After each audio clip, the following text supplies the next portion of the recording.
Does your Samsung phone's status bar still look boring like this? What if I told you that you can make it look clean, transparent, and way cooler in just a few taps? No apps, no complicated settings. Let me show you how. Alright, grab your Samsung phone and let's do this together. First, open Settings on your phone. Then, tap on Display. Now scroll down a bit until you find Vision Enhancements and tap on it.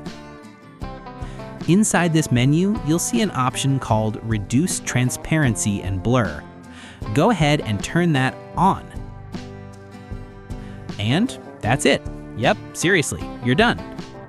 Just like that, your Samsung status bar now looks cleaner and more transparent, giving your phone a more modern and premium feel.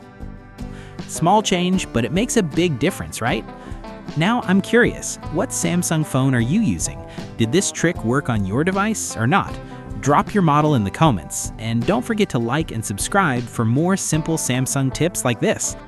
See you in the next one.